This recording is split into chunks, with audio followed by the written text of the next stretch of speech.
కరేడు ప్రాంతంలో 3 పంటలు పండే పచ్చటి భూములని ఇండోసోల్ కంపెనీకి బలవంతంగా భూసేకరణ చేసేదానికి రాష్ట్ర ప్రభుత్వం ప్రయత్నం చేస్తుంది. ఇది కేంద్ర ప్రభుత్వం భూసేకరణ చట్టాన్ని సెక్షన్ 10కి వ్యతిరేకమైనా కూడా ఆ ప్రాంత ప్రజానీకం రైతాంగం అందరూ ఏకమై మా జీవనాన్ని పోగొట్టవద్దు, మా పచ్చటి కాపురాలు పాడు చేయొద్దని కోరుతూ ఆందోళన చేస్తున్నారు. అయినా కూడా ఇండోసోల్ కంపెనీకి ఖచ్చితంగా ఈ భూములు కట్టిపెట్టాలని దృఢ నిశ్చయంతో రాష్ట్ర ప్రభుత్వం ఉంది. ఆ ప్రజలు అక్కడ రైతాంగం చేస్తున్న ఆందోళనకి రాష్ట్రంలోని వివిధ రైతు సంఘాలన్నీ కూడా మద్దతు ఇస్తున్నాయి. ఈ రోజున అక్కడ రైతులకి మనోభావాన్ని ఇచ్చేదానికి, ధైర్యాన్ని ఇచ్చేదానికి రాష్ట్ర సంఘాల ప్రతినిధులందరూ కూడా ఈరోజున అక్కడికి రావాలని, చెలో 16 కరేడు రావాలని అన్ని కూడా పిలిపించాయి. అక్కడ రైతాంగం, రాష్ట్ర ప్రజానీకము మమ్మల్ని అంతా బలపరుతుందని విజ్ఞప్తి చేస్తూ ఉన్నారు. వాళ్ళ విజ్ఞప్తిని పరిశీలన చేసి వాళ్ళు మద్దతు ఇచ్చేదానికి పోతున్నారు, అంతేగాని అక్కడ యుద్ధానికి పోవటం వల్ల. ఈ రోజున కందుకూరు డిఎస్పీ గారు ప్రెస్ మీట్ పెట్టి దానికి పర్మిషన్ లేదు, సెక్షన్ 30 అక్కడ అమలు చేస్తున్నాం, 144 కూడా ప్రకటిస్తాం, ఎవరు పోవద్దు, పోతే మీ మీద కఠిన చర్యలు తీసుకుంటామని ఒక బెదిరింపు రకంగా కూడా నిన్న ప్రెస్ మీట్ పెట్టి చెప్పడం అన్యాయం. దీన్ని వెనక్కి తీసుకొని మా ప్రతినిధులందరినీ కూడా ఆ గ్రామాలకు వెళ్ళేదానికి అవకాశం ఇవ్వాలని రాష్ట్ర ప్రభుత్వానికి విజ్ఞప్తి చేస్తున్నాం. చంద్ర రాజగోపాల్, ఆంధ్రప్రదేశ్ రైతు సంఘం సీనియర్ లీడర్ని. కర్రేడు గ్రామంలో 8,500 ఎకరాలు అక్రమంగా ఇండోసోల్ కంపెనీకి రైతాంగం, గ్రామ ప్రజలందరూ వ్యతిరేకిస్తున్నప్పటికీ కట్టబెట్టేదానికి అన్ని ఏర్పాటు చేస్తాం.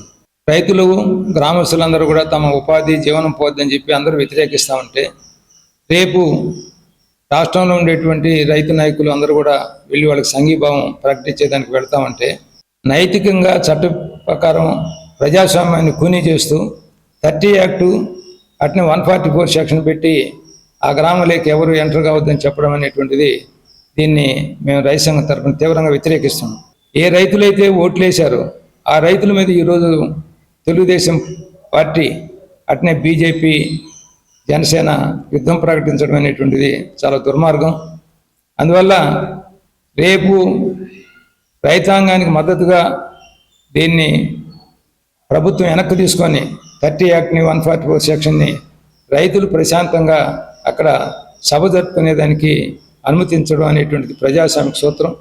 అక్కడేమో రైతులు పోయి, రైతు నాయకులు పోయి ఏమైనా ధ్వంసం చేసేది లేదు, లేకపోతే ఇంకోటి ఏమి లేదు. దీని ఎందుకు ప్రభుత్వానికి అంత భయం ఏమిటి? ఈ ఫ్యాక్టరీ పెట్టేదానికి 70,000 కోట్లు ఖర్చు అయితే అందులో 30,000 కోట్లు కేంద్ర రాష్ట్ర ప్రభుత్వాలు సబ్సిడీ ఇస్తాయండి. ఎవరి కొరకు పెడుతున్నాడు ఆయన? అదేమంటే ఉద్యోగాలు వస్తాయి. నెల్లూరు జిల్లాలో 60,000 ఎకరాలు తీసుకొని 15,000 ఎకరాల్లో కూడా పరిశ్రమలు పెట్టాల, మిగతా భూమి అంతలో పడావుగా ఉంది. దీనికి నగ్నమైనటువంటి ఉదాహరణ కృష్ణాపట్నంలో 2006 సంవత్సరంలో 2,700 ఎకరాలు రిలయన్స్ వాళ్ళు తీసుకొని ఈరోజు కూడా ఎలాంటి పరిశ్రమ పెట్టకుండా చుట్టూ ప్రహరీ గోడ కట్టి వదిలేశారు. దాని మీద ఇటీవల మేము సెర్చ్ చేస్తే 17,000 కోట్ల రూపాయలు రుణం తీసుకొని ఉన్నారు. అట్నే కిసాన్ సెజ్లో పోర్టు 10,000 ఎకరాలు తీసుకొని 2,000 ఎకరాలు కూడా పరిశ్రమ పెట్టాల.